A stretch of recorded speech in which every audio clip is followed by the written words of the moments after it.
Good morning, students. Of the Sharma is in front of you again, taking a new topic, jute textile. Last video, students, we have discussed about the cotton textile, their distribution, problems, etc.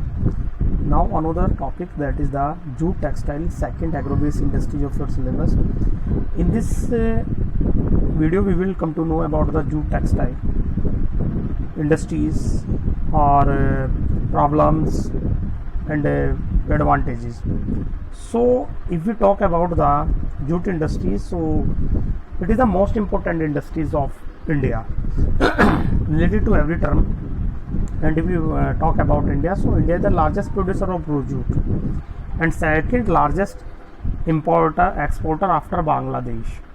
यानी कि India क्या है, India largest producer है और exporter की अगर हम बात करें तो बांग्लादेश के बाद दूसरा नंबर। अभी आप कंफ्यूज हो सकते हैं, इसको हम ऐसे समझेंगे कि जैसे इंडिया के पास है 100 क्विंटल जूट और बांग्लादेश के पास है 50, तो क्या हुआ कि हम जो है 30 क्विंटल हमने एक्सपोर्ट कर दिया, क्लियर। और बांग्लादेश जो है 50 है, उसके बावजूद भी वो 40 को एक्सपोर्ट कर रहा है, तो लार्जेस्ट एक्सपोर्टर वो है। क्योंकि जूट को केवल ऐसा नहीं कि प्रोडक्शन तो हमने कर दिया, हम उसको लेके घूम रहे हैं, उसको प्रोसेस करना पड़ता है, इंडस्ट्रीज भी चाहिए। अगर इंडस्ट्री नहीं है तो प्रोसेस नहीं कर पाएंगे। We are not able to process without the industry. So jute we get the second rank in matter of the export of the jute after Bangladesh. अभी क्या हुआ कि रीजन क्या था, 1947, so after partition between Pakistan, India and Pakistan, so jute mills remained in India, but 3/4 of the jute producing area went to Bangladesh, erstwhile East Pakistan। यानी कि बांग्लादेश जो था उसका नाम पहले था east Pakistan.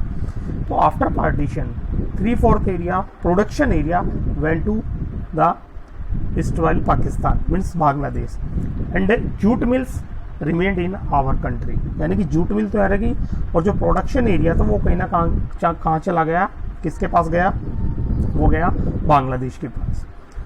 So important industries की अगर हम बात करें कि which city is the important centre और which is the important centre of jute textile, तो you will come to know that the mostly Indian jute mills are located in West Bengal near Hooghly river basin. Hooghly river है, geography में आप देख सकते हैं, जो जब भी आप पढ़ते हैं तो आप जो है ज्योग्राफी में देख सकते हैं, मैप लेके बैठे, so you will come to know about that also.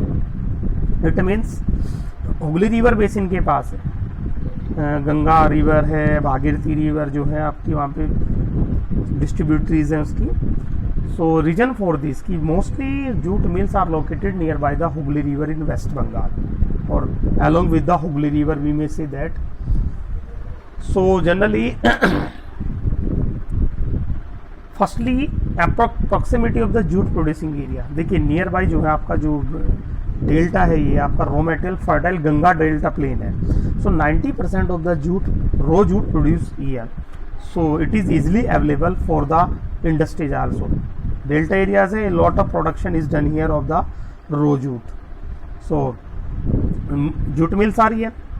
Second अगर हम बात करें एनर्जी सोर्सेज की, तो coal, so coal is easily available near by the Raniganj coal mine in West Bengal also. Kolkata के पास ही है रानीगंज, तो वहाँ से इजिली कोयल भी अवेलेबल हो जाता है। सेकंड बात आती है बेटा transportation. So in expensive water transport, so cheap water transport is available. Kolkata is a port city, so water transport is easily available. अगर उस चीज़ को आप थ्रू द रोड लेके जाते हैं तो आपका जो खर्च है वो बहुत ज़्यादा होगा, your it will be very expensive. So transport is easily available port city, so you can export or import the machinery, raw material etcetera very easily. Third है abundance of good network of road and railways, so it means Kolkata is a big city and there is a proper network of the road and railways for exporting or send into the market the products also। आसानी से सड़क के through, railways के through, railway तो जब Britishers थे जब भी यहाँ पर आ गई थी, so that is playing very important role. abundance of water for processing raw jute. अब देखिए रो जूट हमने कर दिया, हम we have produce the raw jute, तो इसका मतलब ऐसे नहीं कि हम उसको लेके घूमेंगे। There is the need of the process, उसको प्रोसेस करने की जरूरत है, उसको डायरेक्टली हम यूज नहीं कर सकते।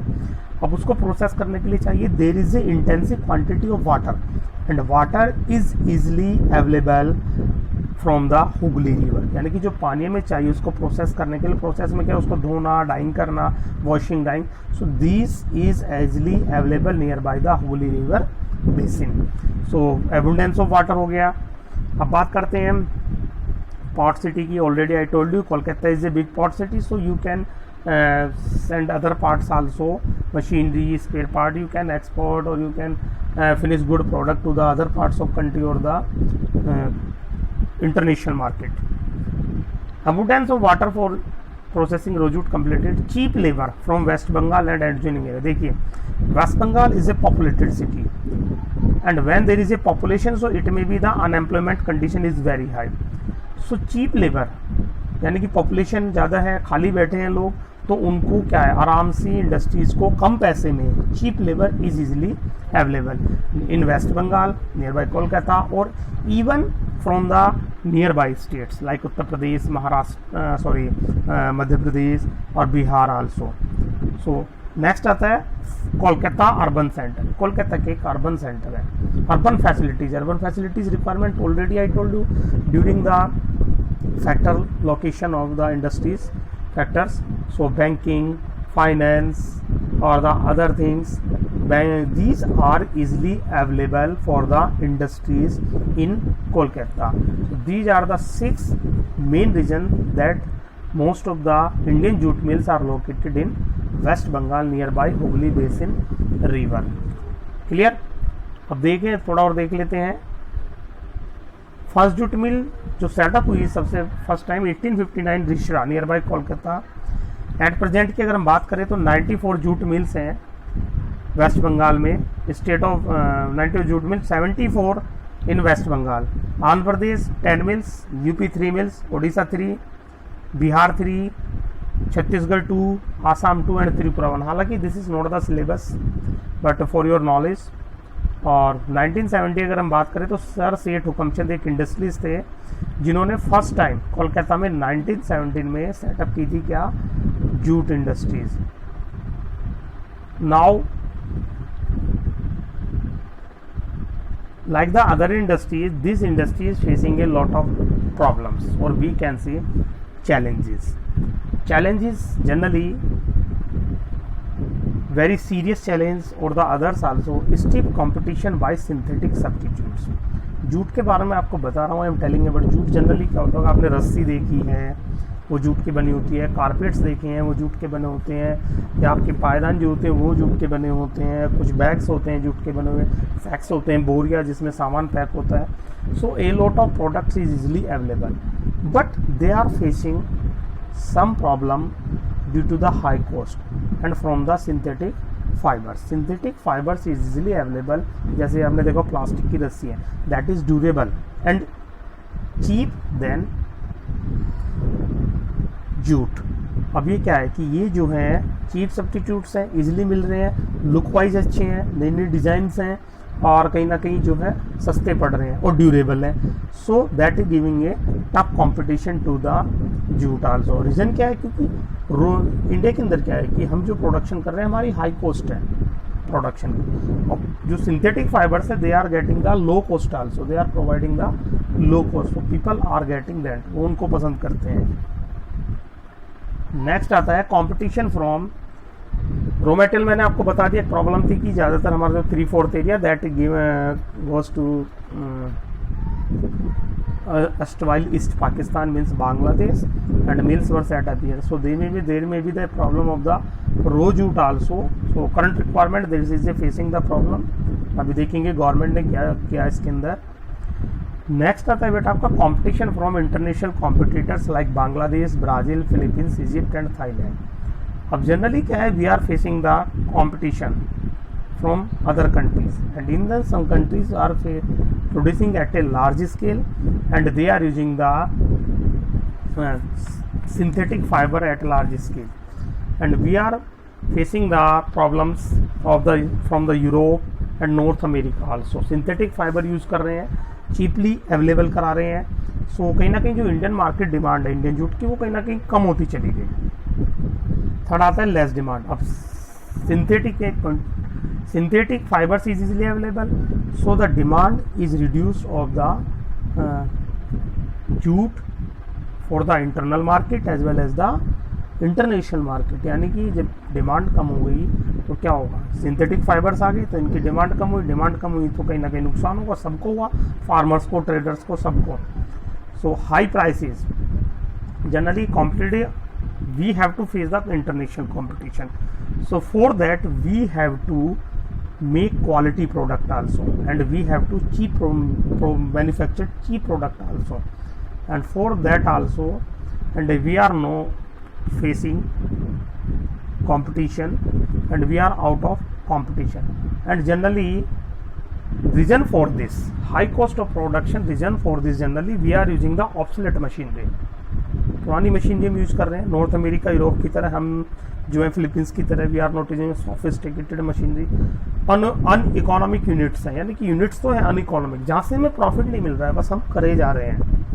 हाई प्राइस ऑफ रोजूट के हाई प्राइसेस हैं और सप्लाई भी प्रॉपरली नहीं हो पा रही है। So these are the some reasons that high cost of production is here and we are facing a lot of problem at the international level, and industries are also facing these problems. So how can we tackle this problem? So for that we will come to know that government of India knew very well these problems, whether farmers, whether traders, whether factories, mills, every government को पता था इसके बारे में। So government taken some step, that is the firstly government introduced a policy related to jute, that is known as the national jute policy, and it was launched by Indian government in 2005. so ये किस लिए की गई? it has increased internal demand for jute, यानी कि it has increased internal demand, जो demand बढ़ रही थी, डिमांड को बढ़ाने के लिए, जो डिमांड खत्म हो चुकी थी, it has increase internal demand, यानी कि हमारे देश के अंदर जूट की डिमांड कम हो रही थी, सिंथेटिक फाइबर्स आ गए थे, तो people are not purchasing the jute. So government has taken some steps. अब गवर्नमेंट ने क्या किया इसके लिए, इसके क्या रीज़न था? Government had made it mandatory to use jute for packaging. Government ने क्या किया कि आपको जो अपनी पैकेजिंग करनी है, स्पेशली पल्सेज हैं या आपके राइसेस हैं या आपके जो भी हैं, आप सब्जी मंडी में आपने देखा होगा, कभी गए हो तो बहुत सारे बड़े बड़े बैग्स रखे रहते हैं, that are made of the jute also. So government had made it mandatory to use jute for packing, यानी कि अब आपको अपना जो भी ग्रेन्स स्टोर करना है वो किसके अंदर होगा? That will be the make from the jute bag, यानी कि जूट बैग के अंदर उसको स्टोर करेंगे। और जब ऐसा होगा तो क्या होगा कि जूट पैकेज की डिमांड, पैकेजिंग हुई तो जूट की क्या हुआ? डिमांड बढ़ेगी, डिमांड बढ़ेगी तो ट्रेडर्स को भी फ़ायदा होगा, कल्टीवेशन भी बढ़ेगी और फार्मर्स को भी फ़ायदा होगा।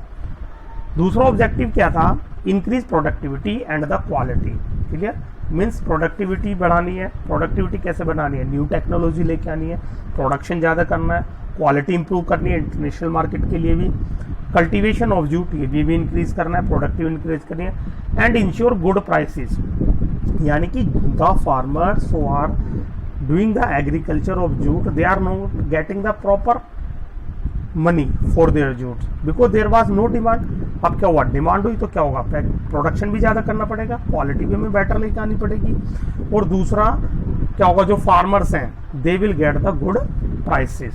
सो government has introduce this policy 2005 national jute policy and this increase the demand of the jute also. वैसे भी this is known as the golden fibre, क्योंकि सुनहरे कलर का होता है, और we earn a lot of exchange, foreign exchange from this also. Market की बात करें तो USA, Canada, Russia, UAE, UK and Australia, these are the importer of this also, and you know very well that is the plastics और the synthetic fibers are the non biodegradable. So in future related to environment, because that is polluted, we are using the non biodegradable elements, so there is a global concern is growing on related to jute. So it can open the opportunity for the jute market in future definitely, because these are the eco-friendly, these are biodegradable materials. We may reuse this also, we may recycle also. It means we can use most a lot of scale. We can use the jute product bags use कर सकते हैं, carpet हम use कर रहे हैं, हम जो है जो रस्सी बांधते हैं वो हम जूट की ले सकते हैं, because government had introduce this also and create the. So these are the we have discussed in this video about the jute industries, factors why the most of industry located in West Bengal nearby Kolkata. We have discussed about the problems of this industry, and we have discussed about the what steps are taken by the government through the National Jute Policy 2005. Next video we will discuss about the sugar industries. Okay, thanks.